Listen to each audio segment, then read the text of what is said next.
Good evening, everyone. It's been a while since I posted my last video, so I thought it's time that I posted the next video, giving you some more updates about dementia. But before we move on, it's very important for us to understand a bit about the human brain. It's one of the difficult topics for any one of us to actually understand.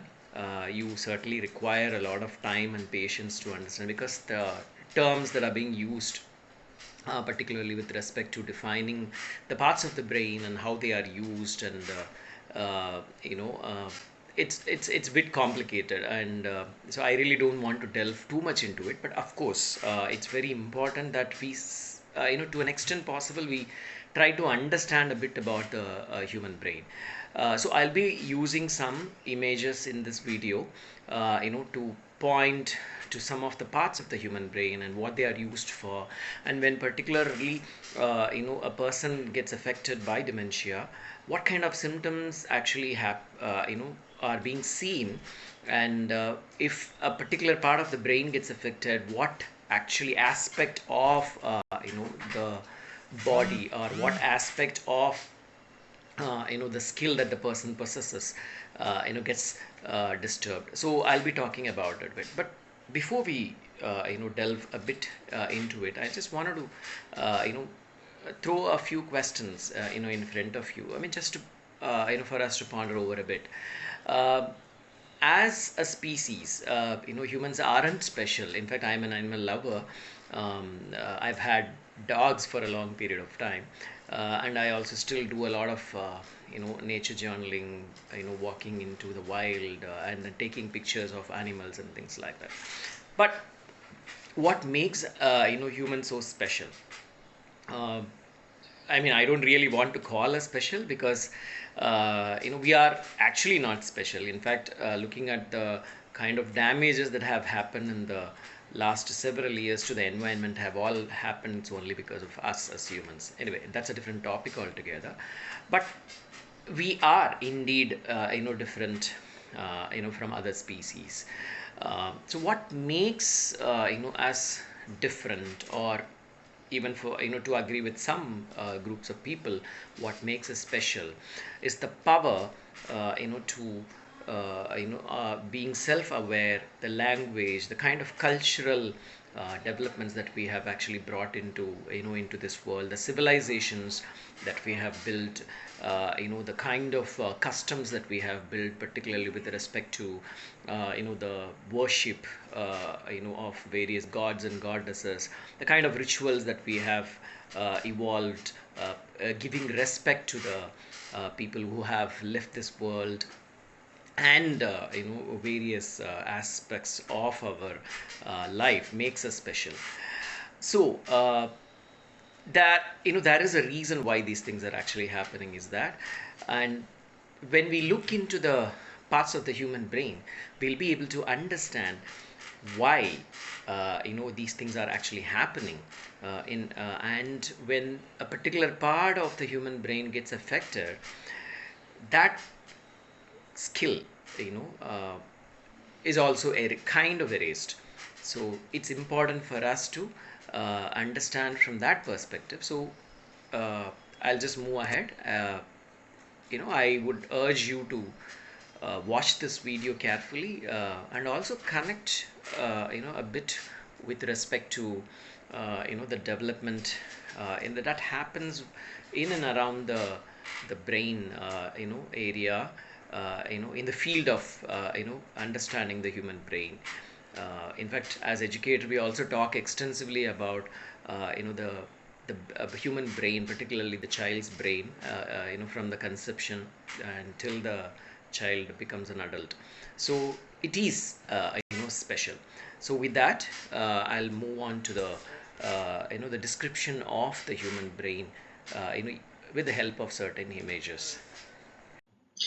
Okay, here in this picture, if you see, our brain is divided into two parts. One is called as the left hemisphere, and the other one is called as the right hemisphere. The left brain, which is the left hemisphere, is used, by the human body to control the right side of the body, and the right side of the brain is basically used to the left side of the body. So that's why, you would have seen that some people who are paralytic, if they are not able to move the left side of their body, there is a reason that some part of the right part of the brain is actually affected, and vice versa.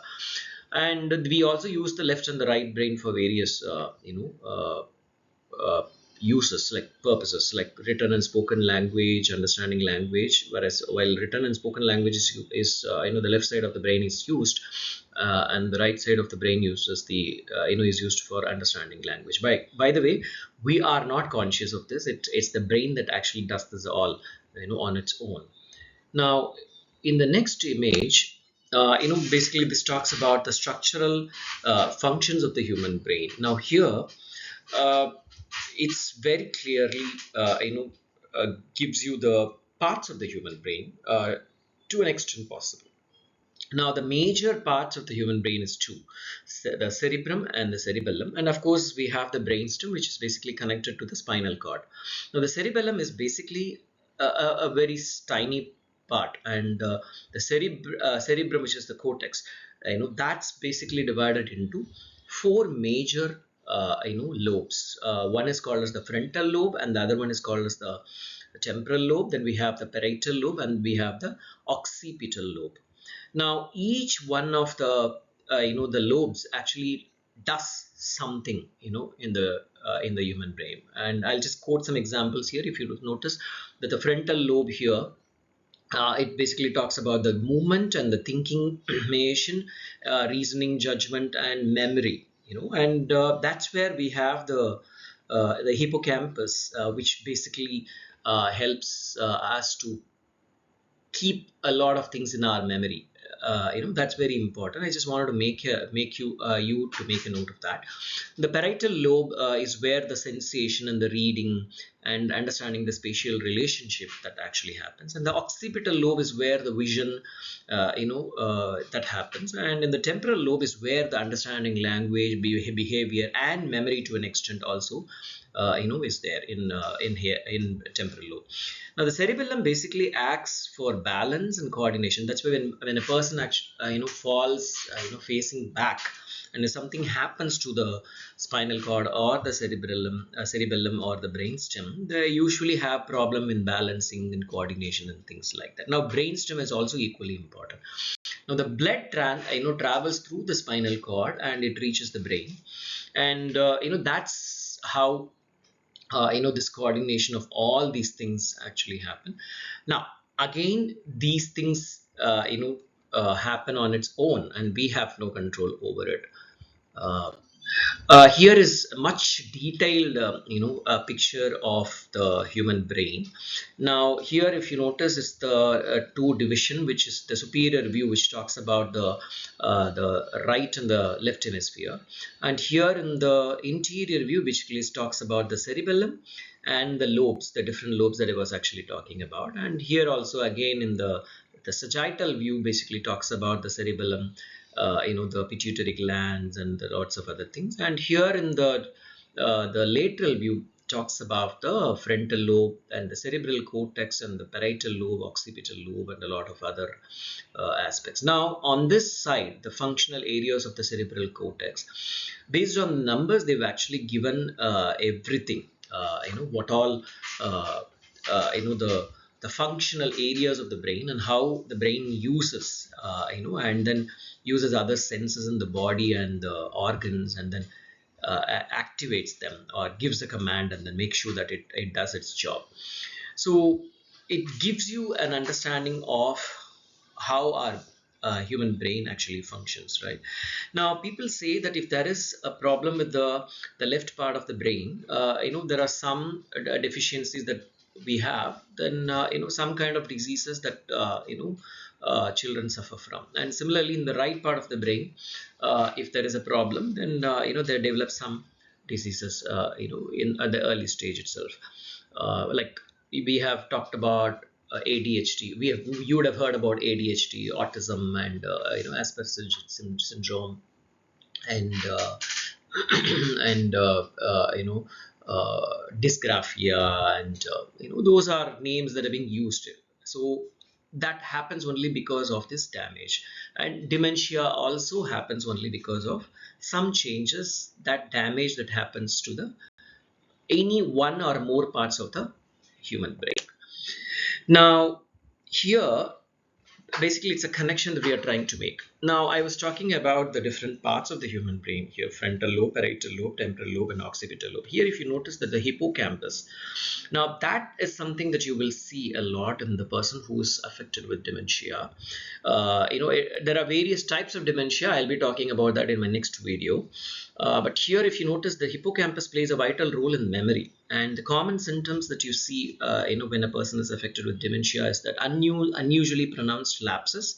They are not able to differentiate between a short-term and a long-term memory. And sometimes they just keep asking you the same question because the memory is lost. The short-term memory's power is lost. So you will be forced to repeat, uh, you know, answering the same question again and again. And similarly, here, if you notice the temporal lobe, which is where the human emotion and word understanding and a lot of things happen. Say the common symptoms that you usually see in that is that include unusual emotions and difficulty finding words. They really find it very difficult to express. Sometimes they come to you and then want to talk to you about something, but they don't find words. My mother actually has this issue. She comes and then stands in front of me and then wants to say something, but words don't come at all. And then she'll say, I don't know what to say, I forgot. And then I'll say, usually it's okay, whenever you remember you can come and then talk to me about it.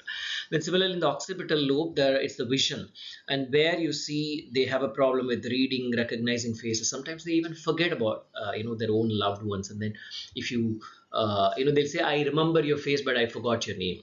Some remember there is a major difference between aging, losing memory because of aging, losing memory because of dementia. Using memory because of aging is different. That has got nothing to do with dementia. Whereas here, dementia, it worsens. The memory worsens basically. And here in the parietal lobe is the sensory information, where the perception about the problems and judging distances, and sometimes even they will not be able to understand the distance of an object and things like that. And in the frontal lobe is where they have problem with the word production, planning, and things like that. So this basically includes affecting speech. My mother has this also. Sometimes the difficulty is caused because of the side effects by the drugs, and sometimes it's also because of the disease as well. Both actually are possible. So I'm sure that you would have actually understood to an extent possible, about the different parts of the human brain and how they play a role using all the sensory organs and other body parts, and how the brain uses these organs and sends out command in executing a function in the human body. Now, depending on the type of dementia that the person is affected with, uh,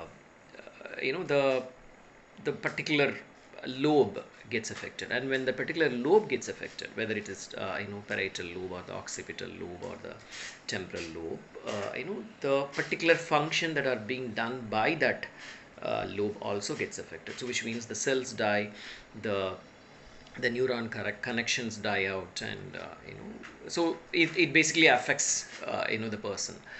And so you will start noticing such symptoms only because of this development that happens in the human brain. I mean, I don't really think we should call it as a development, but that kind of damage that the human brain faces. So I really don't think we should delve more deep into it, because I know it's a very difficult topic, but it's very important for us to understand this aspects of the human brain, because when we want to understand a particular disease, it's also important for us to understand the root cause of what happens in the human body. I mean, what happens, why it happens. So that's one of the reasons why I thought of spending some time and delve a deep into this topic. So thank you so much for watching this video. I would urge you to spread this message to as many people as possible and ask them to subscribe to my YouTube channel. In the next in video, we'll be seeing a bit about the different types of dementia, which will also help you to connect with this particular video that we talked about, the parts of the human brain, the functions of the human brain, and you will be able to understand and connect why different types of dementia that affects people have a different kind of people exhibit different symptoms. So it's very important for us to understand from that perspective as well. And I want to end this with a word of caution. All whatever that I'm sharing is all just for knowledge purposes. I'm not an expert. I'm just here to share this information. So in case if you see similarity between what I'm sharing and what you notice in you or in your loved ones, I would again and again urge you to consult a doctor and get yourself or the loved ones completely diagnosed. So let's keep our brain healthy, and let's join together and make sure that the number of cases of dementia comes down and people have a long, healthy life, until they leave this world. Thank you so much.